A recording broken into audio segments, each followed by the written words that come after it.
Hello, सबसे पहले तो ये बताइए सैटरडे को द हिंदू करके आपको कैसा लग रहा है। Very good morning to all of you. 8 बजे द हिंदू शो में आप सभी का स्वागत है। आज सैटरडे है, सैटरडे द हिंदू नहीं होते था, पर आपको इतना इतना इतना वीडियो पसंद आ रहा है तो मैंने सैटरडे भी स्टार्ट कर दिया। क्यों एक दिन का गैप किया जाए भाई। सो मंडे टू सैटरडे सुबह 8 बजे होगा द हिंदू। इंग्लिश से रिलेटेड सारी प्रॉब्लम्स का दी एंड। आप पैराग्राफ पढ़ना सीखोगे, डिफिकल्ट से डिफिकल्ट पैराग्राफ आपके एग्जाम में आ जाए, आप उसकी meaning with in minutes crack कर लोगे। ठीक है, बस हाँ, रेगुलरली इस सेशन को करो। रेगुलर का मतलब ये बिल्कुल नहीं होता है कि 4-5 दिन तो कर ही लिया है, फायदा नहीं मिलेगा जब तक रेगुलरिटी नहीं आएगी। देखो, मैं मंडे से फ्राइडे सेशन ले रही थी, मैंने सैटरडे क्यों शुरू किया, ताकि एक दिन भी आपकी रीडिंग ना छूटे। मतलब कुछ तो एडवांटेज, कुछ तो स्पेशल होगा ना डेली रीडिंग और डेली वोकैब में, तभी तो मैंने शुरू किया है। तो आप भी रेगुलर रहिएगा, डेली करिएगा, इसको मिस मत करना बिल्कुल भी। ठीक है, This is my telegram. This is my telegram English by Barkha ma'am. यहीं पे आपको सिलेक्शन मैगजीन मिलती है, इसको ज्वाइन नहीं किया है तो ज्वाइन कर लीजिए। And thank you thank you thank you thank you thank you for so many awesome comments. ठीक है, वोकैबुलरी शुरू करते हैं। सबसे पहला वर्ड बना है एक्सपैनिज्म। एक्सपेंशन वर्ड की मदद से मिला है। एक्सपेंशन वर्ड का मतलब सिंपल होता है एक्सपैंड करना, फैलाना, अपना साम्राज्य फैलाना, प्रॉफिट फैलाना। किसी भी चीज को एक्सपैंड करने को हम बोलते हैं फैलाना, विस्तार करना। ठीक है, अब समझो, इंपेरियलिज्म एक अच्छा वर्ड है। दूसरा है कॉलोनलाइजेशन या फिर कॉलोनलिज्म। तीसरा है एनलार्जमेंट, बढ़ाना, लार्ज करना, तो एनलार्जमेंट हो गया। ठीक है, एक्सपैंड करना, एनलार्ज करना। ठीक, ऑपोजिट है इसका अकेला अकेला, दैट इज आइसोलेशन। ऑपोजिट है इसका रिडक्शन। ऑपोजिट है इसका कंट्रैक्शन। सो एनलार्ज इज बढ़ना, एक्सपैंड इज बढ़ना, ऑपोजिट हो जाएगा this. This is the opposite, मतलब कॉन्ट्रैक्शन, कॉन्ट्रैक्शन, रिडक्शन, आइसोलेशन, ये इसका ऑपोजिट हो जाएगा। ठीक है, नेक्स्ट वर्ड है रिक्लेमिंग। रिक्लेम का मतलब होता है recovering something. I have reclaimed it, मतलब मैंने दोबारा से क्लेम कर दिया। आई वांट इट्स रिकवरी, मैं इसको रिक्लेम करना चाहता हूं। सिनोनिम और एंटोनिम में आगे बढ़ने से पहले, चूंकि रिक्लेम वर्ड आ गया है, तो दो वर्ड्स जो इससे मिलते जुलते हैं वो भी समझ लो। प्रोक्लेमिंग और एक्सक्लेमिंग, एग्जाम में दोनों आता है, प्रोक्लेमिंग और एक्सक्लेमिंग। ठीक है, देखो, प्रोक्लेम करने का मतलब होता है कि जब आप किसी चीज को अनाउंस करते हो, आई हैव प्रोक्लेम्ड इट, मतलब आई हैव अनाउंस्ड इट। और एक्सक्लेमिंग, एक्सक्लेमिंग का भी मतलब होता है एक्सक्लेमेशन, जब हैप्पीनेस के थ्रू आप जैसे चिल्लाते हो ना, ही एक्सक्लेम्ड हिज विन, उसने बहुत तेज चिल्लाया, तो that is exclaiming. Proclaiming is announce करना, he announced his name, he proclaimed his name. और रिक्लेम का मतलब होता है रिकवर करना, तो रिक्लेम, प्रोक्लेम, एक्सक्लेम एक साथ करना तो लंबे समय तक याद रहेगा। ठीक है, रिक्लेम करना मतलब वही रिकवर कर लेना, रीगेन कर लेना या रिट्रीव कर लेना। इसने यार अपना वजन 70 से 55 कर लिया था, दोबारा से 70 पहुंचा लिया, दोबारा से रीगेन कर लिया। ठीक, ऑपोजिट हो जाएगा लूजिंग, फॉरफिटिंग एंड सरेंडरिंग। एक तरफ आप रीगेन कर रहे हो एनर्जी, रीगेन कर रहे हो हेल्थ, दूसरी तरफ सारा साम्राज्य धीरे धीरे करके छोड़ते जा रहे हो, यानी कि सरेंडर करते जा रहे हो। ठीक है, दो वर्ड्स हो गए। तीसरे दो नहीं, आई एम सॉरी, 1 2 3 4 5 6 7 8 9 10 11 12 13 14 15 16, ये स्लाइड एक हुई है लेकिन वर्ड्स तो 16 हो चुके हैं ना। आगे बढ़ते हैं, आर्टिकुलेशन। आर्टिकुलेट का मतलब होता है क्लियर, और अपनी बात को क्लियरली एक्सप्लेन कर पाना आर्टिकुलेशन होता है। ठीक है, तो बस क्लियरली एक्सप्लेन कर पाना, एक्सप्रेस कर पाना। सो आर्टिकुलेशन, एक्सप्रेशन, कम्युनिकेशन और इनंसिएशन, इन सब का मतलब होता है जब अपनी चीज को आप क्लियरली बोल पाते हो, एक्सप्लेन कर पाते हो। ठीक है, ऑपोजिट क्या होता है, चुप चुप रहना, मतलब म्यूट पे चले जाना, तो एक म्यूट आप बोल सकते हो, मडल बोल सकते हो, म्यूट, मडल। और एक और वर्ड है बहुत अच्छा है, म्यूट है, मडल है और मम्बल है। एम से शुरू होने वाले 3 वर्ड्स। एक तरफ आप आर्टिकुलेशन, एक्सप्रेशन, कम्युनिकेशन, एनंसिएशन पे जा रहे हो, दूसरी तरफ चुप, म्यूट, मडल और मम्बल पे जा रहे हो। साइलेंस, एकदम चुप, ऑब्सक्योर। ठीक है, मतलब क्लियरली नहीं एक्सप्रेस कर पाना, चुप रह जाना, तो चुप रहना, अनक्लियर, ये सारा इसका ऑपोजिट हो जाएगा। ठीक, दूसरा है सेंट्रलिटी। सबसे पहले हमने देखा शब्द के एंड में ITY आ रहा है, कभी भी हमारे शब्द के एंड में ITY आएगा तो वो नाउन कहलाएगा। और क्या आएगा शब्द के एंड में कि वो नाउन कहलाएगा? वीडियो चलता रहा करे, बीच में कमेंट करते रहा करो। ITY आएगा तो वो नाउन कहलाएगा। ITY, ION, ISM, NESS, AGE, फिर हुड हो गया। कभी भी शब्द के एंड में ये सब आता है ना तो देख के समझ में आ जाता है कि ये शब्द हमारा नाउन है। सेंट्रलिटी का मतलब होता है quality of being in the centre. मैंने बोला यार ये सेंटर ऑफ अट्रैक्शन है, इस बंदे के सामने से किसी की नजरें हटती नहीं है, ठीक है, सेंटर ऑफ अट्रैक्शन होना, सेंट्रलिटी। अब जो इंसान, जिस इंसान के ऊपर सबकी नजरें हैं वो इंपॉर्टेंट तो होगा ही होगा, इंपॉर्टेंट, सिग्निफिकेंस, कोर, ये सब हो जाएगा, ठीक है। फिर से समझिएगा, सेंटर है तो कोर भी हो गया, सेंट्रलिटी, कोर, इंपॉर्टेंट, सिग्निफिकेंस, ये सारे वर्ड्स हो गए। ऑपोजिट हो गया not important, insignificant, unimportant, insignificant, trivial, ठीक है। तो इंपॉर्टेंट के लिए significance, core, prominent, centrality, centrality is also a very good word, centre से बना है, ठीक। नेक्स्ट आ जाता है quadrilateral strategic alliance involving 4, anything that involves 4, चाहे वो स्ट्रैटेजी हो, लोग हो, 4 को इन्वॉल्व करना इस क्वाड्रिलेटरल। लिबरलाइजेशन, समझो the process of removing restriction. तो लिबरलाइजेशन वर्ड बना तो लिबरल से ही है ना, लिबरल, फ्रीडम, इन्हीं सबसे तो बना है ना, फ्रीडम, लिबरलाइजेशन, ठीक है। सिनोनिम क्या हो जाएगा? डीरेगुलराइजेशन, रिलैक्सेशन दे देना, फ्री ट्रेड दे देना, मतलब समझ रहे हो, एकदम लिबरल कर देना, फ्री कर देना, क्लियर है, लिबरल कर देना, फ्री कर देना, फ्रीडम, लिबरल कर देना, ये सारा हो गया। ऑपोजिट हो जाएगा रिस्ट्रिक्शंस में रखना, बाउंड्रीज में रखना, बाउंड्रीज में रखना, प्रोटेक्शन में रखना, रूल्स और रेगुलेशन में रखना, लिबरल, फ्रीडम, ये सारा हो जाएगा ऑपोजिट, ठीक। चलो, कॉम्प्रीहेंसिव और कॉम्प्रीहेंसिबल। कॉम्प्रीहेंसिबल,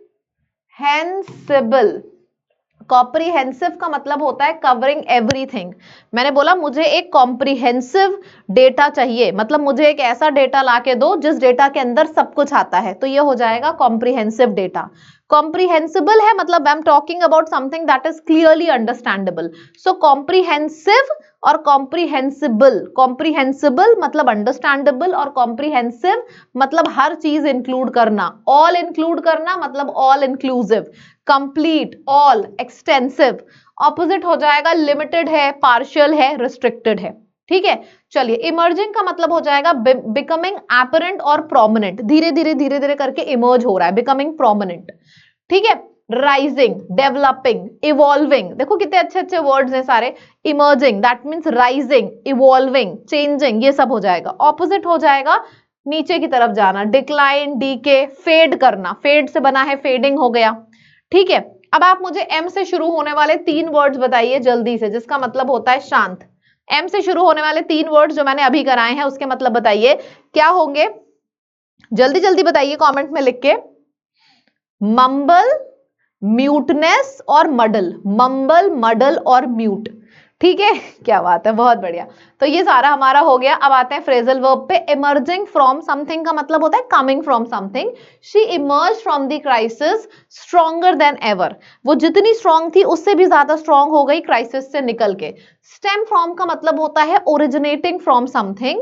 his problem stem from a lack of self discipline, मतलब जो ये बंदा है इसकी प्रॉब्लम कैसे ओरिजिनेट हुई, इसकी प्रॉब्लम ओरिजिनेट हुई है लैक ऑफ सेल्फ डिसिप्लिन की वजह से। रिकवरिंग फ्रॉम का मतलब होता है returning to a normal state, यानी कि he is slowly recovering from the flu, धीरे धीरे करके वो फ्लू से रिकवर हो रहा है, मतलब कि he is slowly recovering from the flu. Clear है, मस्त है ना, एकदम याद हो गया। फिर से करते हैं, हम निकल रहे हैं किसी चीज से, emerging from something. Stemming from का मतलब होता है ओरिजिनेटिंग, मतलब ये सारे वर्ड्स कहीं ना कहीं ओरिजिनेट और इमर्ज से रिलेटेड हैं। कौन कौन से हैं? Emerge from, stem from, recover from. Recover from का मतलब होता है कि उसके ऊपर कोई बहुत बड़ी दुविधा आई है और उस दुविधा से वो दोबारा से उठ के सबके सामने आई है, ठीक है। तो इन सब का मतलब लगभग सेम है कि रिकवर करना, उठ के आना वापस से उस सिचुएशन में, ठीक है। क्लियर है इतना सभी को? चलिए आगे बढ़ते हैं। बेटर सेफ देन सॉरी, मतलब कि it is wiser to be cautious and careful than to take risk.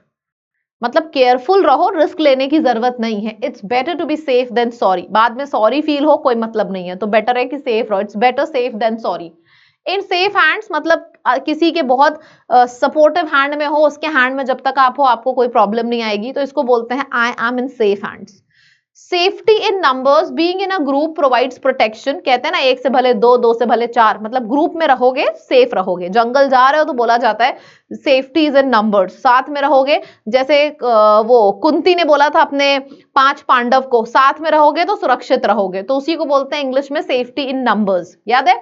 चलो, कॉन्फिडेंस बूस्टर का पहला सवाल आपके सामने आ गया है। आर्टिकुलेट मतलब होता है क्लियर, सो आर्टिकुलेशन का मतलब क्या होगा बताइए? आर्टिकुलेशन का मतलब क्या होगा? नाइस। आर्टिकुलेशन मतलब कि क्लियरली एक्सप्रेस कर पाना अपने आप को, तो आप क्लैरिफिकेशन, एक्सप्लेनेशन, कम्युनिकेशन कुछ भी लिख सकते हो। बहुत बढ़िया। सिनोनिम बताओ। लिबरल, लिबरल का मतलब होता है फ्रीडम। बहुत बढ़िया। फिर आ जाएगा कॉम्प्रिहेंसिव और कॉम्प्रिहेंसिबल में फर्क है। कॉम्प्रिहेंसिबल मतलब अंडरस्टैंडेबल, और कॉम्प्रिहेंसिव का मतलब होता है सब कुछ कवर करना, ऑल इंक्लूसिव।